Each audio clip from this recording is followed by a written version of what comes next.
Hello everyone. Let's continue with our monetary policy. So in the last class, we discussed qualitative tools which are used in monetary policy. Today we'll be discussing the quantitative tools which are used under monetary policy. First one is bank rate.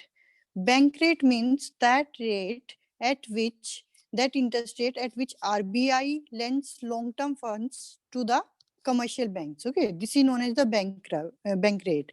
But other than bank rate, it is not very significant tool. Okay, other than bank rate, to control the money supply, there are other tools which are used for controlling the money supply. So those fall under the LAF, liquidity adjustment facility. That LAF means it includes number of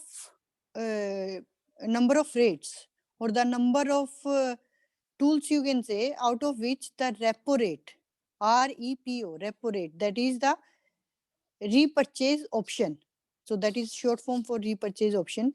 Repo rate is the most significant tool which is used. And this repo rate is that rate at which banks borrow from RBI on a short-term basis against a repurchase agreement. See what is happening. RBI banks are borrowing it from the RBI against some government securities, right? And there is a repurchase option, repurchase agreement, in the sense that afterwards RBI will rebuy them from the commercial banks. And that rate which is charged, this is the most significant tool which is used to control the money supply in the economy. Other than repo rate, there is also a reverse repo rate. Reverse repo rate happens, is charged. It is that rate. See, if a bank, commercial banks have some excess funds, so they deposit their excess funds with the RBI. Okay, and on that RBI pays them interest. It has become vice versa now, right? Just opposite to the repo rate. Reverse repo rate is just opposite of that, because in this they are depositing with the RBI, and in that they are borrowing from the RBI. So reverse repo rate. And after that there is MSF. MSF stands for marginal standing facility. Although it is used only in case of acute financial shortage. Generally, it is not used in normal running of the economy. Only in rare or emergency cases it is used. This is a kind of penal rate at which the central bank lends money to the banks. And this MSF is generally repo rate. MSF is equal to repo rate plus 1%. So if repo rate is 4%, your MSF will be 5%. Okay. So this is not used, and it is generally used for very short period, that is only for, overnight, mostly for overnight. Fine. So after that, then we have repo rate. These are the kinds of policy rates which are used by the bank. If see, there is a simple system. If policy rates are high, that means your money supply will be, your lendings will be less, and your money supply will be, less. Okay. After that, we move to the reserve ratios. Reserve ratios include your CRR and SLR. CRR stands here for cash reserve ratio. Cash reserve ratio means, we saw it in yesterday's class also, that the reserve requirement which is to be kept with the bank, right? So all the banks are required to keep, or they are required to set aside certain portion or certain percentage of cash reserve or RBI approved assets. So that fixed requirement is CRR. So currently CRR is 3%. And talking about the SLR, that is statutory liquidity ratio. Statutory means legal. Okay, anything by statute. So banks are required to set aside this portion in liquid assets. It can be in the form of deposits also, it can be in the form of gold also, or RBI securities also, right? Any government securities.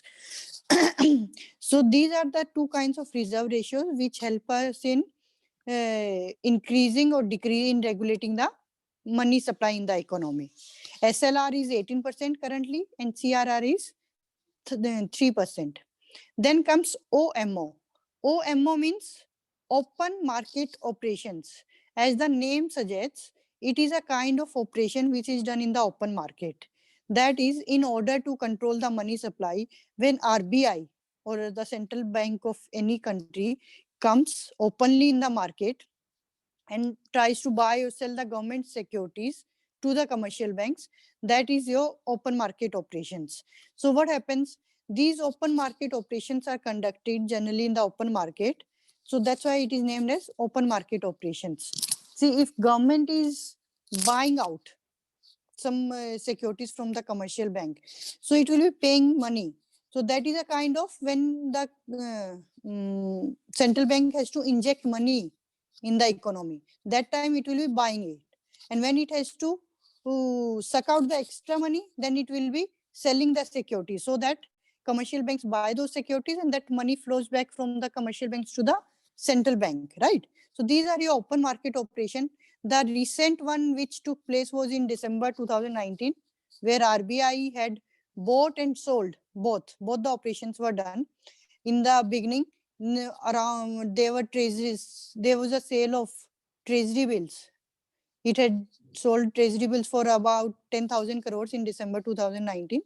And afterwards, it was buying the long-term securities, which were ranging for, which had a life of time of 10 years, right? So that was, and then before that in 2013 also, RBI had purchased some securities worth rupees 8,000 crores.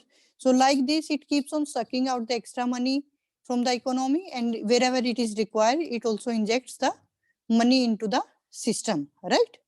So this is about the quantitative tools of monetary policy, and qualitative tools we discussed in last class. After that, next comes the inflation targeting. See what happens, every economy, the main and the primary objective of every monetary policy is to keep a check on inflation, right? So to keep a check on inflation, what do? We target, inflation targeting means we target a certain level of inflation and then ensure that this level is met by monitoring a range of monetary and real economic indicators. And how it is done for this? To check successfully it can be done or not, there are three factors for that. First is central bank independence, that is how free and what kind of independence the central bank is enjoying, right? There is a operationalization independence and there is a targeting independence. In the sense, operationalization is that central bank is getting a target set from the government is telling central bank that so and so target, we are targeting inflation of 3% or 2%, and then it operationalizes accordingly. Okay, so you make sure that that target is achieved. So there it is operationalized. But where the central bank is only setting the target and also operationalizing it, that is a kind of full independence, operationalized as well as target one independence. And sometimes in some economies, central bank enjoys only the operational independence. Then second one is credibility. Credibility means the belief or the belief in how convincingly or how much the public is ready to believe that central bank will be able to carry out all the stated objectives of the policy, right? Whether they believe, if the public is assured about it, they are very sure, they are confident, okay, the central bank will be able to carry out all the objectives which they have stated in the policy. That shows that your central bank has some kind of credibility in the eyes of the public. Okay, then third one is transparency. Transparency means how transparent the policy is, how, you know, things are not hidden, whatever is said, whatever is done, everything is transparent and clear in the eyes of the public. After that, then there are some other features. Other features include, first is a decision making framework that considers a wide range of economic and financial market indicators, right? And second is a clear systematic forward looking medium term inflation target sufficiently above 0% to avoid. See what happens, if you check out, generally the range of inflation which is targeted by any developed economy, or if you check a group of economies, it ranges between 2 to 3%. The reason being, if you are targeting, suppose you are just targeting your inflation to 0.5%, there is very high chances that you miss out this and you end up with 0%. 0% is a kind of no inflation in the economy, or even if the figure is negative, then you will be and you'll end up with deflation, which is more detrimental to the economy, right? So everybody Yes, tries ma'am. to avoid deflation. Deflation. They at least for the developed economies, the target range, if you go beyond 3%, 2 to 3% is a good range, good bracket, you know. If you it is very high in the economy, 3 to 5%, then it is considered that there is some issue with the price stability in that economy. So which is again not a positive sign for any economy. So in every economy, 2 to 3% of inflation is considered good. Sometimes it is seen that you are targeting the inflation, right? That inflation of 2% or 3%, and economy is able to achieve that. But if only the inflation is there, you are increasing the inflation and there is no economic growth, that is a situation which is termed as stagflation. Stagflation means only the inflation in the economy without any economic growth. Okay. So, which is not a good sign. Then next comes exchange rate targeting.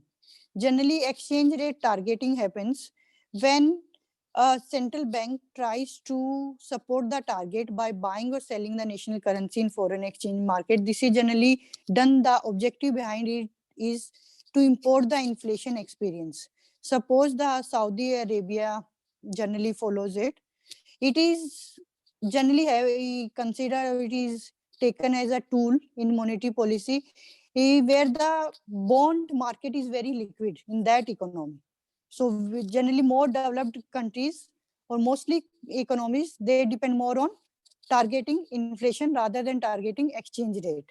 Like take a case of Saudi Arabia is following exchange rate targeting. Their Saudi Arabian reals is 3.75 equal to 1 US dollar.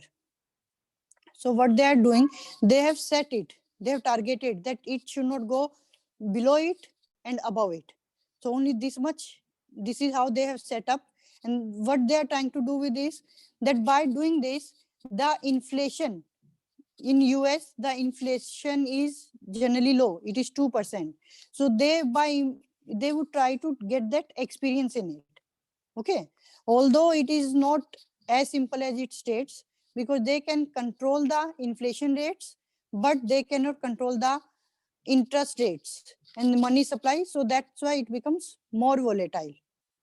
So things seem simpler, but it doesn't happen. Then there is another term which is termed as dollarization. Dollarization means where any country adopts the US dollar as its functional currency. Instead of using their national currency, they start following for all the functions the US dollar. It happens like there are some Central American countries, Ecuador and Panama, they use US dollars rather than using their national currency. Then comes the types of monetary policy, which all kinds of monetary policies can be used. Sorry. There is contractionary monetary policy and there is expansionary. Contractionary monetary policy means when your policy rates increase. If your rates are more, what will happen then? Policy rates are high, then your growth rate of money supply and your economy will contract. We know that if there are more rates, see, let me make you see. Generally, contractionary monetary policy is adopted when we are facing the problem of inflation. High inflation. Either the central bank will sell the securities through OMA, or it can raise cash reserve ratio, or it can increase SLR. It can also increase bank rate. So if these rates are increasing, just a second, rates are increasing, money supply is decreasing. If money supply is decreasing, interest rates are also decreasing. If interest rates are decreasing, then your investment is also declining. Aggregate demand is also declining. And declining, then price levels fall. will fall. Okay, this is how it is working in contextually. That's why rates are increased, or central bank sells the securities. Fine. And the vice versa Ma'am, happens in the case of ma'am, I have a question. yes. Ma'am, won't the interest rate be high if, I mean, rate of lending is high, then the interest rate charged by Yeah. bank Sorry. for Yeah, customer interest. won't be high. Yes. Interest rates will be high, and then investments will be decreased. Investment will be low. Yeah, interest rates will be high. That's why investment will only decrease. By mistake, I said that. Okay. And then vice versa happens in case of expansionary monetary policy. It is adopted in the case of recession, Deflation. and recession is there or unemployment is there. Then what happens? Then central bank tries to buy the securities so that it can inject some money into the economy, right? Inject some money into the Then economy. it reduces the CRR, it lowers down the bank rate, and money supply will increase. Money supply will Increase. increase, interest rate will fall down. If interest rates Fall fall, down. everybody will try to borrow and invest that money. So if invest is increasing, aggregate demand will increase, ultimately the aggregate output will increase. Production This will is how, increase. yeah. So this is how this expansionary and contractionary monetary policy, it works. Then other than that, there is a term called as neutral rate. Neutral rate means that rate of interest which neither spurs nor slows down the economy. That means उसका economy पे कोई impact नहीं आ रहा. It keeps the economy as it is going. So generally this neutral rate is decided on the basis of trend growth rate. Suppose the growth rate is 4% and the inflation rate target is 2% in an economy. So your neutral rate will be 6%. So anything, any rate which is charged above neutral rate, then it will be a case of contractionary monetary policy. If the interest rate, if the rate is charged below 6%, it would be a case of that which economy or the country is adopting expansionary monetary policy. Fine. Ma'am, So that's why how we we need ma'am, neutral. how we derived at this, I mean, neutral rate. 4 plus Neutral 2, I mean, can you explain it? n- Neutral rate.